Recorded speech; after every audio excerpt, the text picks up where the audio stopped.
Tanse. This is Derek White Sky Cloud. You listen to Metis Matters Radio on the CFRO 100.5 FM. Yes, folks, I am here. Yeah, you know what? This day is actually not so bad. It's not so bad. And guess we get to do a meet and greet today here in the Co-op Radio. So I'm looking forward to meeting lots of new people that wanted to find out what Co-op Radio is all about. It's wonderful.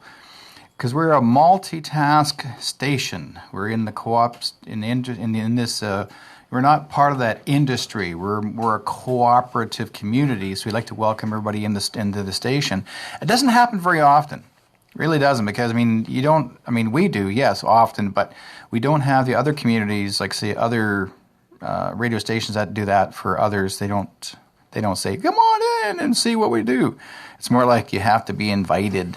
Yeah, they're all in office towers now. Oh, yeah. They used to have the little stations on the corner. Now they're in office towers. I just find that so intimidating. Yeah. You got to take about 20 and impersonal. 20 stories up to get to the radio station. Yeah. Yeah. Look at you. What are you doing here? Yeah. Then you got to put your finger in the air and say, "Can you hear me now?" It's like you're in a maze, too. I remember I went to one of those stations. Yeah. When Paul Myers used to have a show there on that, I forgot what it was called, one of those commercial stations. Yeah. They went all traffic and weather later on. Yeah. Well, there is a bit of traffic right now. Before I come down here, there's a 4-car collision off Hawks and East Hastings, so I'm hoping nobody actually got hurt badly. There was a fire truck there. There's like a whole bunch of cars. So, yes, it's a beautiful day today. A lot of people are actually gathering together. I also want to welcome everybody and also the Facebook chat room, all of our wonderful viewers and listeners as well, because you folks out there helps make Metis Matters Radio better. I've been doing a lot of research in the Facebook Live and see if it's actually quite valued, and then it is. I feel it is because, sometimes we don't know how many listeners we have out there, and it's wonderful to have the viewers and listeners picking this up, and as well to let folks know we do have an app. Co-op Radio does have an app. You can download the app and put in your phone, and it's getting better and better. We're improving. We're getting so out there. And having Mark by my side here as my producer, like this guy's just typing away, and he's been around here for a long, long time. And he does everything himself. Yeah. Just wait till I get bands in here. It's really going to be a mess in here. Oh yeah, Mark's really going at it here. Yeah, it's really nice to have someone there to be backing up a little bit here, because, I'm very soon, one day, folks, you're going to see me behind that panel as well. So I'm not in too much of a hurry right now. I'm just basically, it's not a hurry. I'll be behind it, but I like Mark there too, because it's kind of cool. So basically I can really focus on the news editorials that I'm actually working on.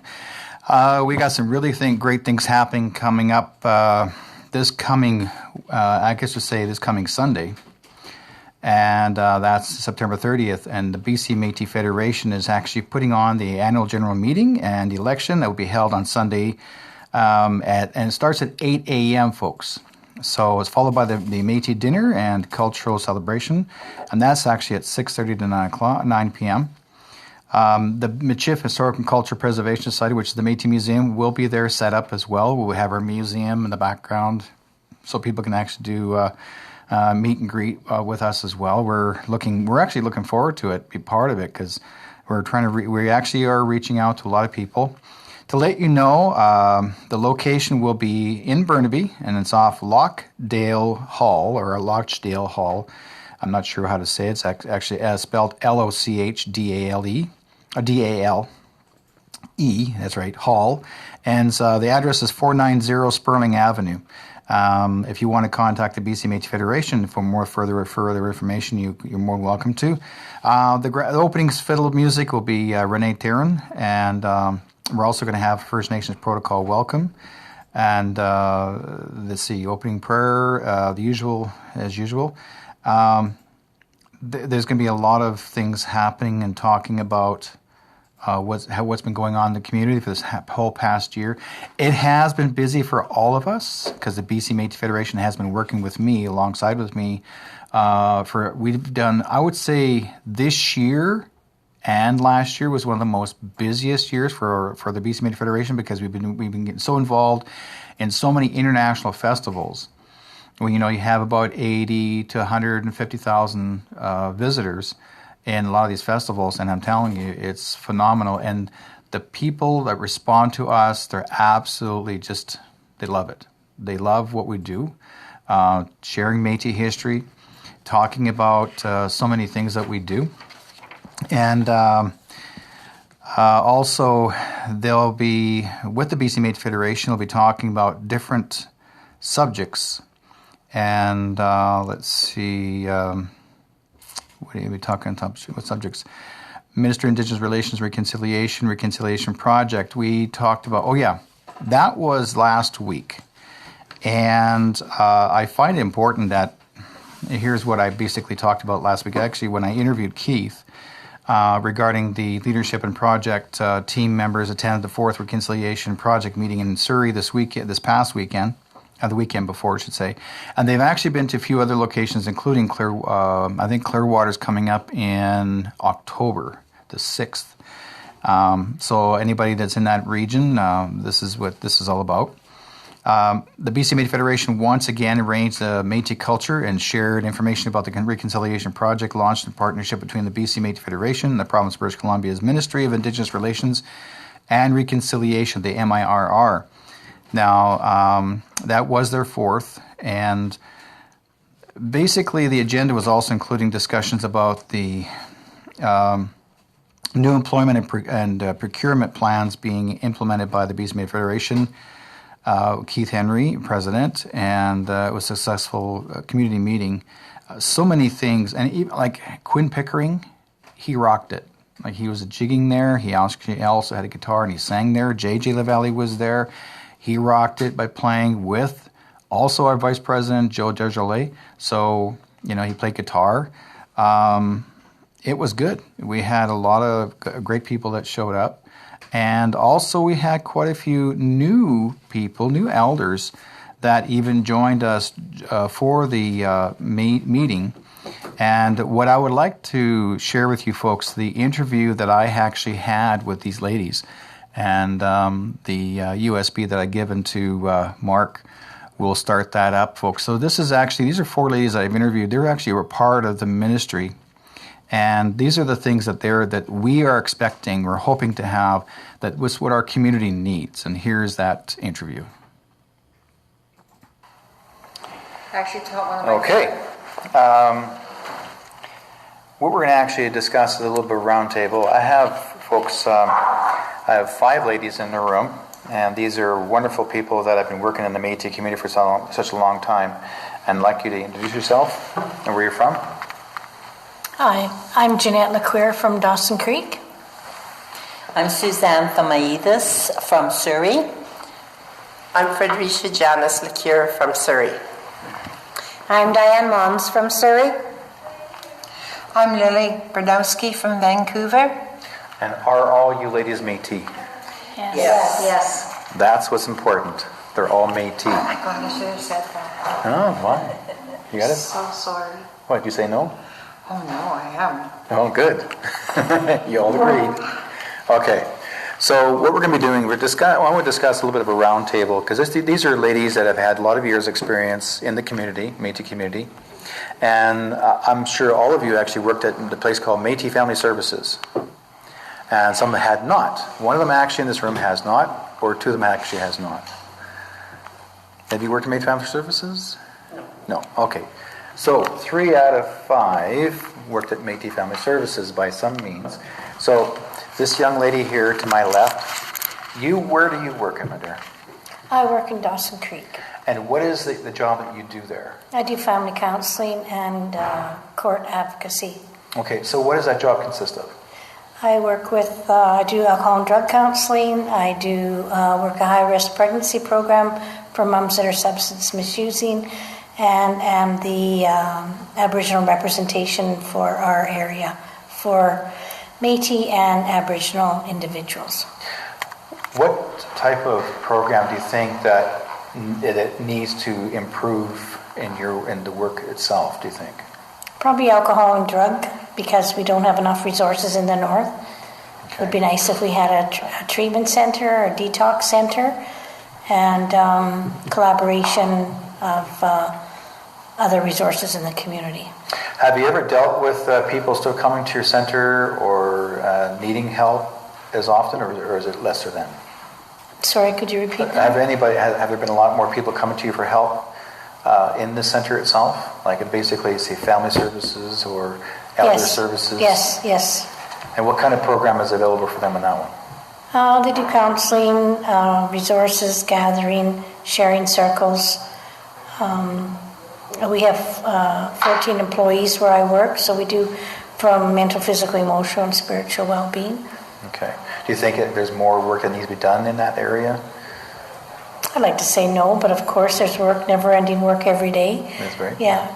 So how often do you work there? Monday to Friday. Monday through Friday, so it's a full-time job. It is a full-time job. Okay. I'm going to come to the other young lady here. And what is it you do?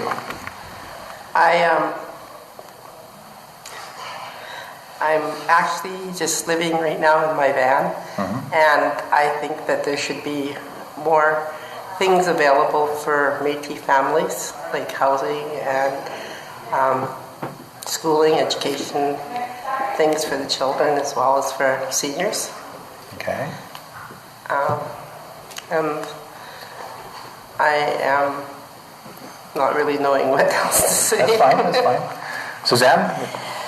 Yes, I am a frontline worker, worked in the community for about 35 years. I've also known Grandma Diane for about 30 years. Started Fraser Valley Métis Association years and years ago. I spent the last 12 years before I retired working at Métis Family Services. And now I have a business called Grandmother's Indigenous Teachings, where I want to train people to do family work with our Métis people, do healing work. Do you think the government should pay for this program that you want to put together? Oh, I think we definitely need more funding. I think we've had a lack of leadership in the Métis community. First of all, for the longest time, we didn't have any Métis, not even recognition as Métis people. We have a lot of infighting now between who's real Métis and who's a big M and who's a small m. And what I've noticed working in a Métis Child Protection Agency is that a lot of our kids age out not even knowing who they are and where they come from. They've had no cultural teachings, and all they know is that they're a little bit Indian, which is very, very sad. And so I see us repeating the cycle of having our kids in care, in jail, dying on the streets, because our culture has been just not only taken away from us, but denied. A lot of our elders, our parents denied that we were Métis because of the shame and guilt, and because our skin was a little bit whiter, we could fit in a little bit more. So the history that we carry is basically not recognized at the government level. So that's an area where I thought we'll have to start getting the community trained to do the training in the community, to start providing people service, community service to our families, healing services, and cultural services. So we can, because right now we have more kids in care than than the Aboriginal people. Métis has got the highest percentage of kids in care in our province, and probably, I know in Manitoba it's something like 92% or whatever. It's just horrific, the Aboriginal and Métis kids. And the Métis are all clunked into one area, and we're not. We're very diverse. But we've got all the same values and beliefs and traditions. And even though a lot of our parents didn't want to admit that we were Métis because of the shame and the racism, we've all come back now to being proud of who we are and where we come from. We just have to stop our political agencies from fighting with each other and concentrating on what our families' needs are. So I've sort of given up about the government and everything. I just think we need to sort of get the communities to come together. So how do you think, between you ladies, how do you think what do you think can be done? How are you going to be able to get those folks to come out and speak up? I don't know. I think it starts with education, letting them know that it's okay. I remember doing a cultural workshop with elders, and it was amazing, the ones that were in the room that started crying because they didn't know that it was okay to be proud that you were Métis. And that's how much our culture has been denied and has been stolen from us. Okay. We're going to go a bit of a break right now. We're going to actually, you've got someone calling in right now, Mr. Keith Henry, the president of the BC Métis Federation. Hello, Keith. Keith, are you there? Oops. Did we lose you, Keith? Oh, I'm not hearing anything. Uh-oh. Keith? Keith? Keith? Are you there? No. Wait, give me a sec. Keith, are you there? Yeah, I'm here. I got you. Hey. We forgot to get you to raise your right arm. Oh, yeah. Like I was saying, I'm here from the beginning. I was actually, what I was doing, Keith, I did an interview with Suzanne and the other four elders at the time when we did the reconciliation project meeting a week before. And I thought when I did the interview with these ladies after everyone left, and I thought it'd be a great idea to share that, what they felt that was important to share in the community. So what are your thoughts on that? So I didn't hear the interview itself. I just know I was there at the event. Okay. So I don't know if I should comment. I'm calling from Yellowknife, Northwest Territories right now. See, this guy, is it cold down there or still okay? You know what? It's cool. In fact, there was some snowfall here today. Go figure. So there you go. Wow. So what do you think? What's going on up in your area?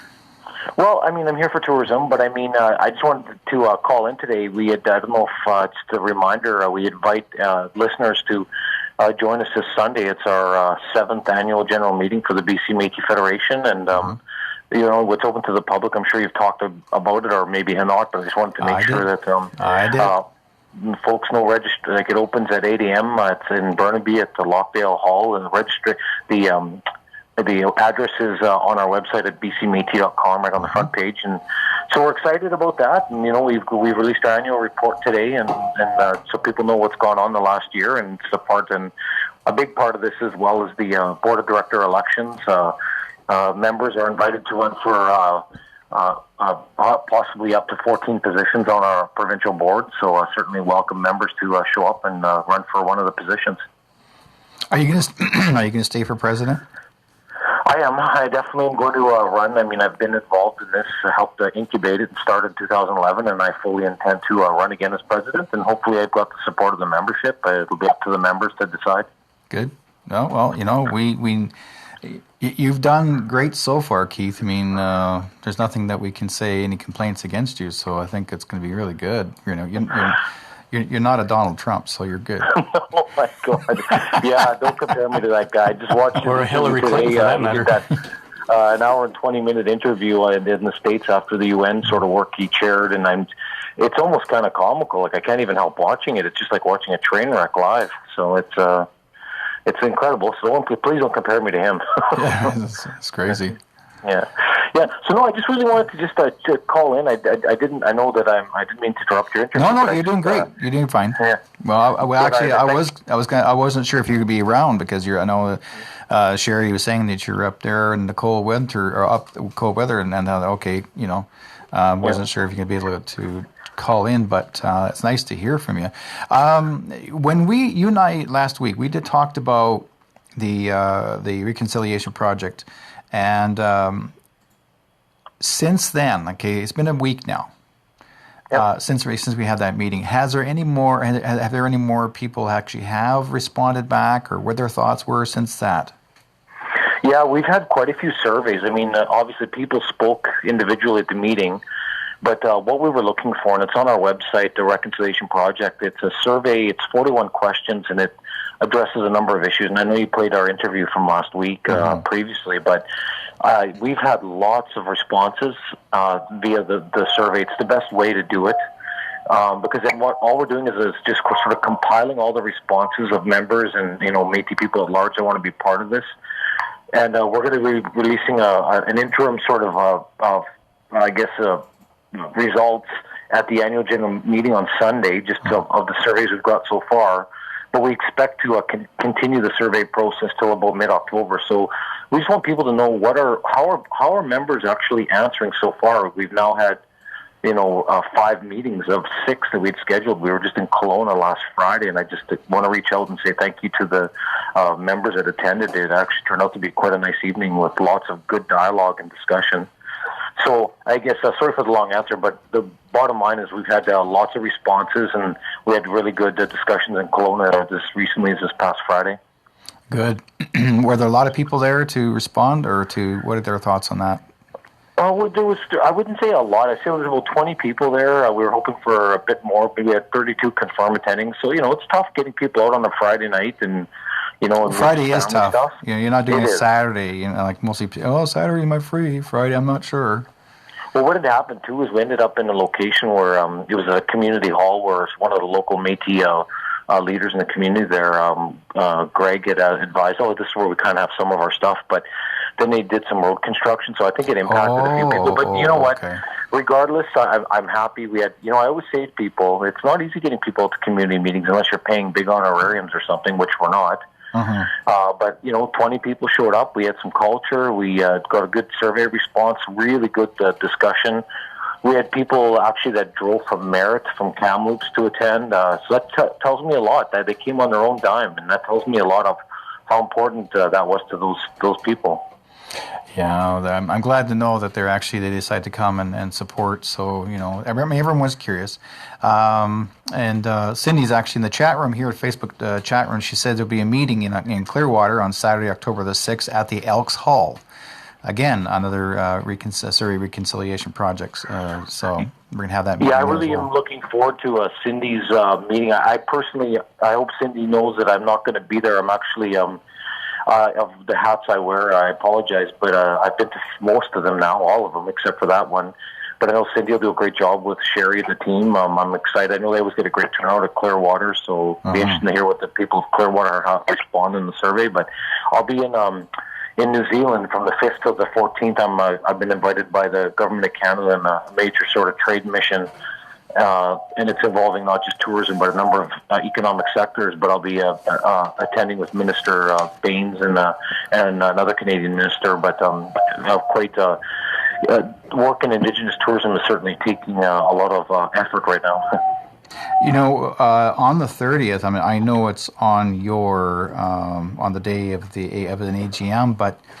Also, like to let our listeners know that we need to acknowledge the Every Child Matters on the 30th, because everyone has to be, as much as it possibly, we can ask you to wear orange to support for those children that were the children and grandchildren, and all those who were part of the residential school and 60 Scoop. That's what why we wear our shirts, and to honor all those children from the past. And so it's going to be interesting. The 30th is, and it's also my dad's birthday. Everything is coming out at once. You think about it, but you never forget that date. Yeah, it's an important day, of course. And I thought, Derek, correct me if I'm wrong, but are there a lot of companies doing it on the 28th of September, this Friday? Most of them do. Yeah, most of them do. Yeah, but they're celebrating the 30th as Every Child Matters. Where everybody wears orange shirts, but they want to wear the orange shirt for a whole week. If not just for that one day, but to acknowledge that. And you'll see it all over it's all over right now. Like everybody's sharing that all over the internet. And so I actually took that piece and put it on the page. Every band, First Nations and Métis and Inuit band, have been making these Every Child Matter T-shirts, and they're all different designs of whoever. And what it is, most of the T-shirts are actually made by kids. They create the design and they put them on the T-shirt. So whoever that child is that they chose of that year to make that design, they put it on the T-shirt. So that child's artwork is well known all across. That's really cool. That's really, it's important stuff. I think that's excellent, and I know a lot of people don't always understand what that day's about. I know I've heard it in different circles I've been in, but I hope people do actually just at least one day in the next. I know for myself, Friday the 28th will be important for that, and I just hope people just acknowledge that. So yeah, it's good. It's going to be really good. Yeah. Also, on the with the event, like I was telling everybody, the Metis Historical Culture Preservation Society, the Metis Museum will also be there set up. And so I'm actually bringing in the backdrop as required. Keith wants me to bring the backdrop in, so it's going to be it looks like the major trading post, folks. And people love to have a photo op in there. It looks really cool. And I'll be bringing some of my crafts down, my indigenous crafts, and to sell, because people love the stuff to take back with them wherever they're heading back home to. It's going to be a huge. You know one thing I'm going to miss out of this, Keith? What's that? Is Ken.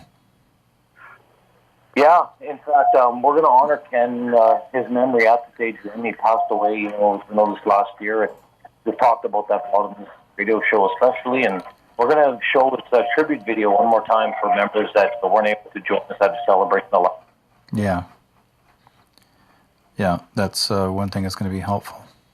Yeah, for sure. I've had a lot of people really disappointed they couldn't be at this celebration of life, so we just think appropriate to share that tribute video for one last memory of him. But in the photographs, we had a huge turnout. I mean, the amount of tables that we set up, it was a huge turnout, and still there's more people that wanted to come. But again, everyone had obligations in their own personal life as well, the family. Of course, So, is there anything else that you'd like to share that's coming up in your region? Well, more than anything, I just wanted to advise about that. I just wanted to say how much I hope encourage members to come on out on Sunday. It's open for this food, and we've got the cultural entertainment. We're going to be presenting on a lot of key topics, not just about our election and board reporting, but there'll also be, we've got the Indigenous Advisory and Monitoring Committee, and I know that's a really controversial discussion, but we've got some of the Natural Resource Canada people coming with Chief Ernie Cray, and they're going to give their perspective update on what's going on with that project or not. Yeah. As well as we're one of a number of other topics we're going to be sort of bring up to members and some new developments. We have a greeting from Minister Scott Fraser, the Provincial Minister of Indigenous Relations and Reconciliation, to provide. And so it's just a really good time for people to reconnect. We'll be giving an update on the Department of Child Welfare, all that sort of stuff. And, of course, giving an update on key activities right now, like the Reconciliation Project we've talked about at length. Okay. The only other thing I did want to say to your show today was I was really... I completely understand. I know. I'm sure many people have seen yesterday the member of Parliament Saguenish, the Indigenous MEP, that said in the federal legislature, he said the Prime Minister doesn't give F star about Indigenous people or Indigenous rights. I guess more not Indigenous people, Indigenous rights. Yeah. And I think we're seeing a real challenge across this country that talk has been nice, but people need to see more tangible action, and I completely understand that. Well, I've watched Trudeau the last week to 2 weeks, and he said in Parliament, I'm not talking. I'm not going to talk anymore. And then when I saw him sitting with the chiefs in Saskatchewan, he totally disacknowledged them. He says, I only got 10 minutes, because I'm not sure if you were seeing the video. He says, I got 10 minutes. Only got 10 minutes with you guys, and I got to get out of here. I got to go again. I got to go somewhere else. I'm going, excuse me? I'm watching this and thinking, you just insulted them. You sat down and you said, you only have 10 minutes with me, and then I'm out of here.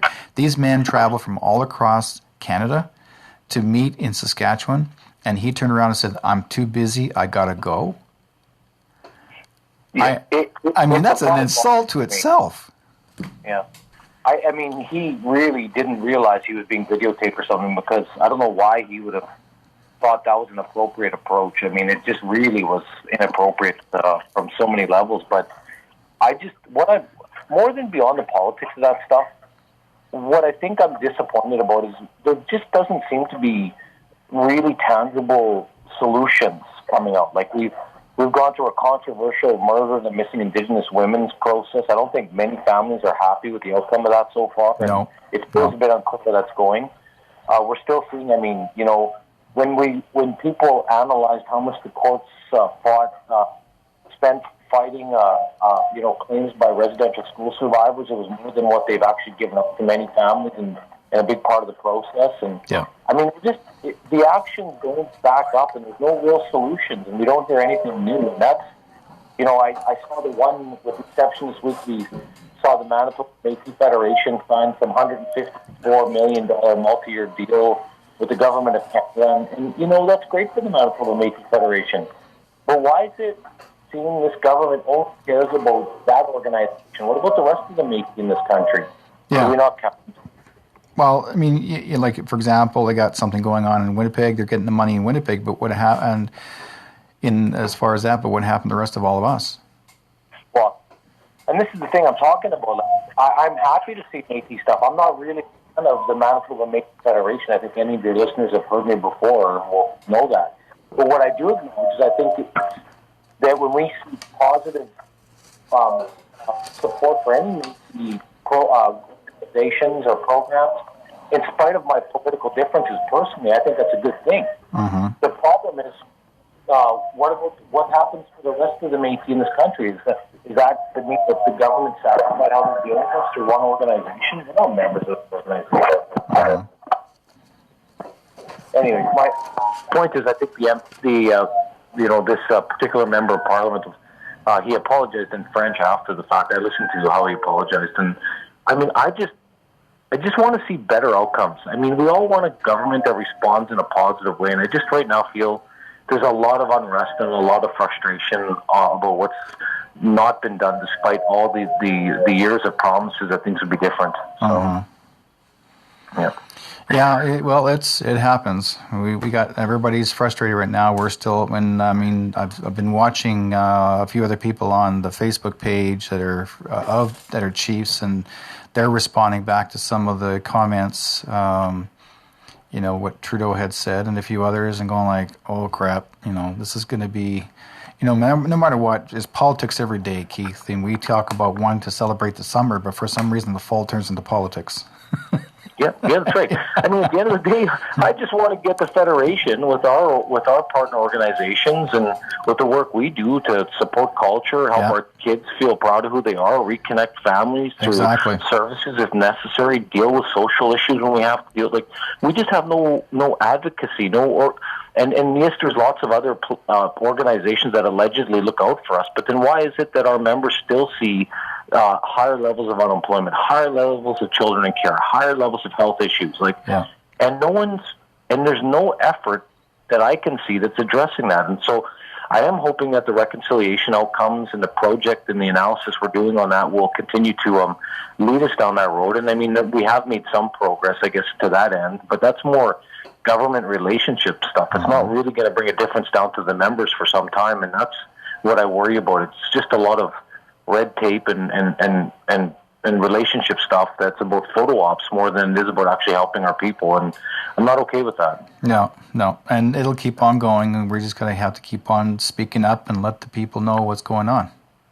Exactly. Yeah. Exactly. Well, Derek, I do have to sign off. I've got to be somewhere. I just wanted to call in and say thank you for the work you're doing. I know it's not easy to get down every Wednesday, but hopefully people come out to the AGM. I look forward to seeing you at the AGM on Sunday, and it's going to be a great day. I'll be there by canoe. Okay. Have fun. I'll be interested to see you paddle that down a concrete road or whatever. There, Keith, before I shut off, I mean, there's a lady back when you did the World Festival. She actually dressed up as a man in a canoe, but it was a cardboard canoe, and she's walking. It was hilarious. I mean, she looked pretty good. Well, that's a logical option, my friend. That is definitely a logical option. So. And she was a voyageur. Exactly. Okay. Well, you take care, Derek, and we'll see you and hopefully others that are listening on the show. We'll see you all Sunday. It's open to everyone. Oh, yeah, by the way, before you hang up, Cindy said, Keith, you're going to miss the turkey and salmon dinner. I know. I know. I'm like, I'd rather be there. Trust me, Cindy, I would rather be there. They're throwing a guilt trip. Yeah, I know. I hear you. And I know Cindy will do a great job. Every time we've been out to Clearwater, there's always like 60, 70 people out. It's fantastic. So I know our team's excited to get out there. So sorry, Cindy. We'll make contact with her again. Okay. All right. Okay. Thanks, Keith. You take care, Derek. Okay, thanks for joining us. You bet. Bye-bye. All right, folks, so coming up next, we got Mr. Michael Audette. He's actually been playing the fiddle since he was 16 years of age. He's been doing it for quite a few years. But I had requests by Mr. Carrier, Mr. Alex Tadani Carrier, and he's the grandson. I mean, he's the grandfather to this young man named Michael Audette. And we're going to be playing a song called Flanagan's Polka.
everybody, you're listening to Co-op Radio CFRO 100.5 FM. Would you like to discover the station in a relaxing ambience? Come to our open house Wednesday, September 26th from 6 to 9 p.m. You will discover the broadcasting and podcasting opportunities the station has to offer, learn about how you can access our training workshop and recording studios. You will also have the opportunity to broadcast your voice over the air. Come to the station Wednesday, September 26th, 370 Columbia Street, between Hastings and Cordova, starting at 6 p.m. See you soon! Join me, Derek White Sky Cloud. I am your host every Wednesday night from 5 to 6 p.m. for Métis Matters Radio, where we discuss why Métis matters and the worldwide matters of Métis people. From the past to the present, every Wednesday from 5 to 6 p.m. on Vancouver's Co-op Radio, CFRO 100.5 FM. And we're back, and we're going to actually be talking about something else before we go any further. I want to carry on and sharing that story regarding the interview with the five lay elders. But what I'm going to do right now, I actually want to play another song, and this one here is actually all about hunting. Yes, folks, coming up this month is going to be is actually getting close to be hunting season, and a lot of you out there are talking about getting your license and wanting to find yourself a moose. Well, I decided to play a song for you, and it's actually written and recorded by a good friend of mine who's been doing this for many, many years. His name is Winston Watney, and the song is called Goosed by a Moose.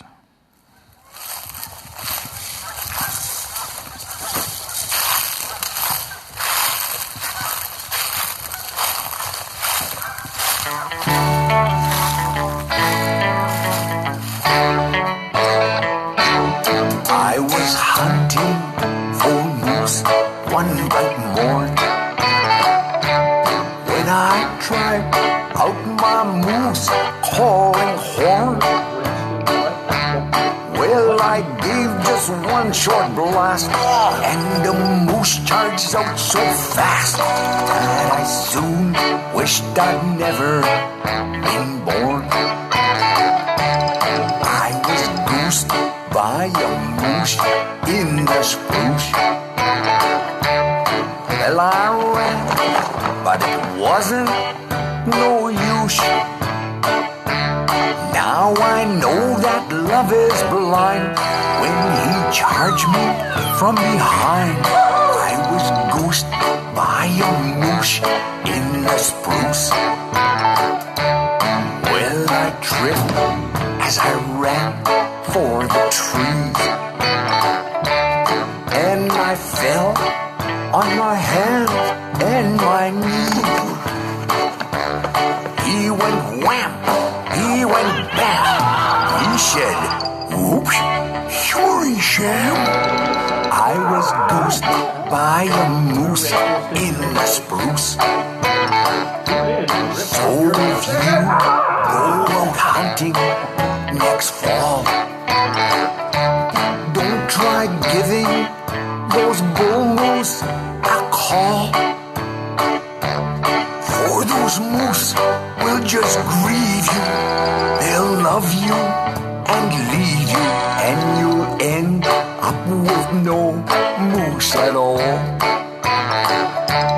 I was goosed by a moose in the spruce. Well, I used to be tight, now I'm loose. I am sad and I'm sore, and my pucker string is tore. I was goosed by a moose in the spruce.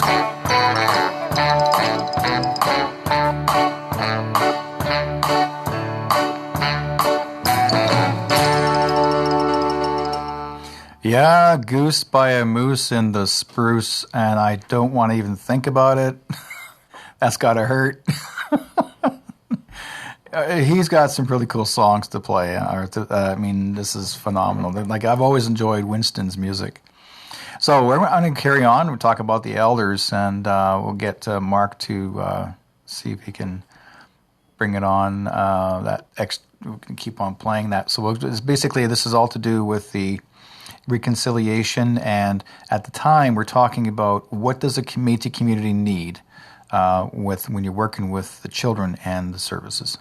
Métis, we travel places. We traveled all the way down the rivers, all the way from east to west. Mm-hmm. And now the biggest problem we have is that the government is not recognizing all of the Métis. They're only recognizing some of the Métis. And we have political people that are fighting amongst each other.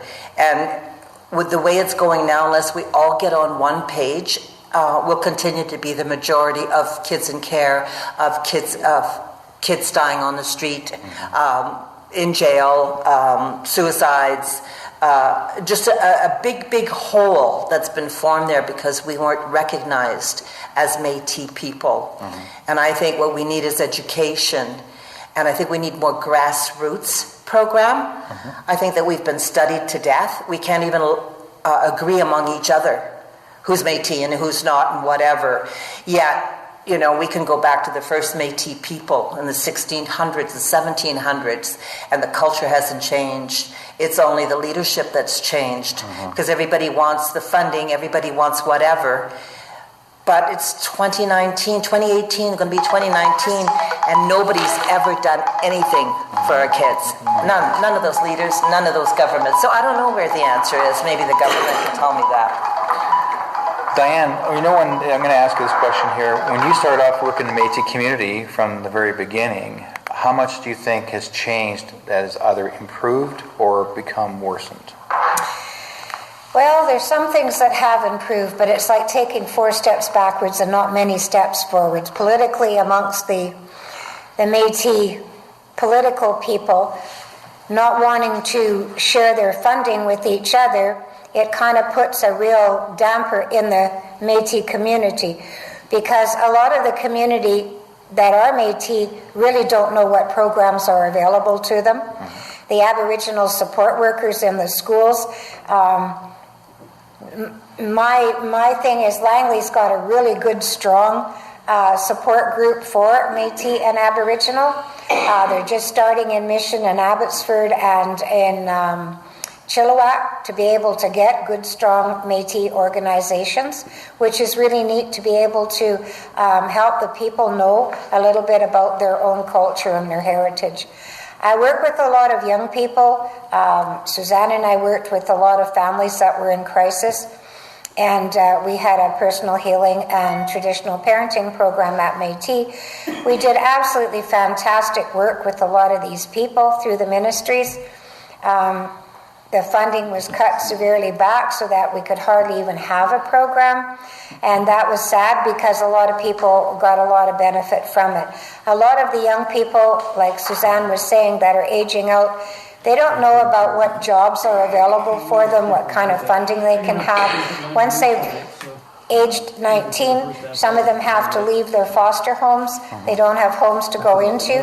A lot of them are just surfing from place to place. Some are on the streets. We need a lot more programs for the youth, and we need to be able to have our own housing for the seniors and for young people that are aging out.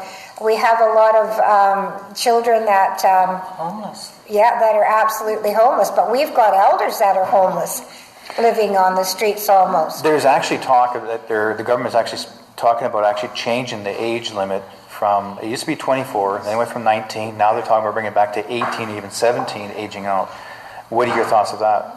Well, I don't think that's a very good plan that gives the agency extra money to do whatever. But, the thing is, when children are going to start aging out, they need to be educated as to what's available for them, whether they want to go back to school to get a trade or whether they want to work in the community. And I think it's very, very important to have rapid response workers working with each and every one of those young people so that they know what's available to them. And that, to me, is very, very important. Do you think the aging out age should go back to 24? No, I think it should stay at 24. No, it's always been 19, and now they're aging it older because our kids would go and they just were lost at 19, and now they're offering education and stuff like that. I'm not too sure. We were never really treated the same as when we call it First Nations. Like Aboriginal circles, when we come to child welfare, they got their funding. The Métis people were not recognized by the government as deserving any money or anything. No. So we started out from nothing, and the only little bit of programs we got were just terribly unfunded. Like, we don't have a roots program, so we could find out where our kids don't know their history. And that's sad. And I think that we need to be treated like we now have got Aboriginal delegation, like we are known to be Aboriginals. We should have some of the same services. I know some Aboriginal agencies now are getting tons of money for their elders and stuff. The Métis agencies aren't. There's no Métis money for any programs. And I'm really worried about all that going into governments that might not be on the up and up, because there's been a history of leaders getting funding and it never gets down to the people. And as an elder, I am really sick of that. I think that the funding needs to get down at the grassroots levels in the community to help the Métis people. Okay, I've got a question to ask you. Now, you say you worked with people, inmates in prison, correct? I worked in... Actually, I'm going to do a correction there. I had an opportunity through my sister Diane. She asked me if I would go to where she and Suzanne had started the traditional parenting program. Okay. And she asked me if I'd be interested in doing some volunteer on my creativity when it comes to making the foods. And I was quite honored that I was asked, and so I had gone there, and they had their parenting program, and there wasn't very much funding, and they were doing the best they could. Basically, we were making $50 to $100 a week to do feedings for 15 plus to 50 people, to be sincere with you. We went back to our staples, and we had to, I enjoy very much doing my creativity when it comes to all the foods and, making your bannock breads and your stews and your chickens and, different things like this. And I truly believe that we need an awful lot more focused on if we are talking about a healing journey. Unfortunately, with no funding being available, it makes it very difficult for the teachers to come in, the experienced individuals who have gone to school a long time and put their heart and soul into what they're initially trying to teach people to get better. And with certain organizations, they are power tripping, and they're holding back the harnesses on the instructors, and they can't teach from their heart like they'd like to.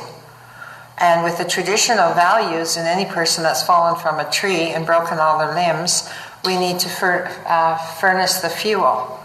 So going back to your staples, giving them lots of love, lots of encouragement, because these are very broken individuals. And I truly believe that showing them lots of love and guidance, and it's not about, yes, okay, fine, they've all wronged, we've all made mistakes in our life.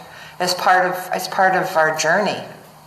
What age gap of the Métis community have you worked with mostly?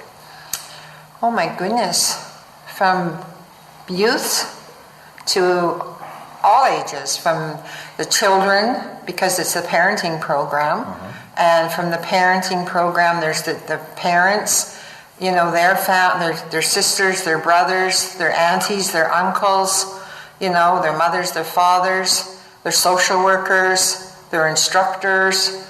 Let's talk about someone that you find that's close to you that you felt that you were able to help them, get on their feet. I'm very honored to say my young niece is at this point in time going to UBC, and she's umbrellaed underneath the Aboriginal as a Métis woman, and she's becoming a lawyer. Wow. And she calls me her medicine. And I think we need more medicine. And when I'm referring to when I say medicine, somebody that uplifts you. Not somebody that's going to put you down and make you feel bad when you're already crawling on your belly. I mean, there's a lot of people that are not struggling, and I can respect that. But basically what they're doing is they're trying to find their identity. Maybe they're already healed, but they still need their identity in order to be able to be more of who they're supposed to be.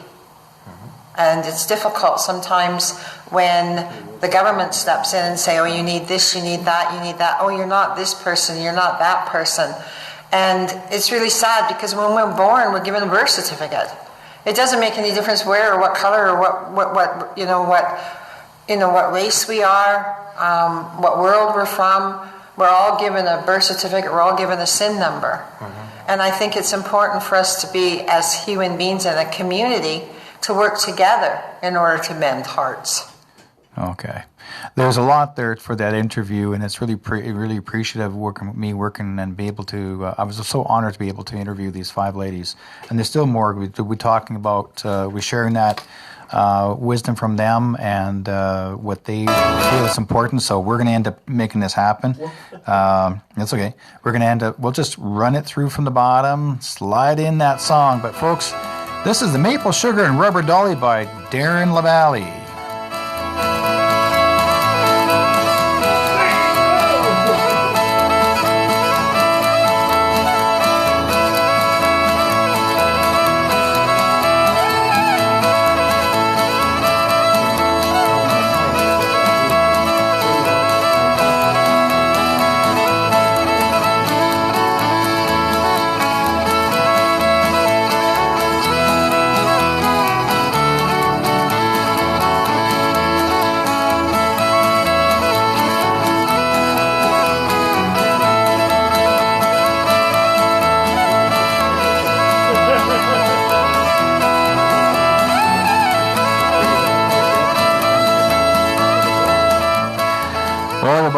Come to a close.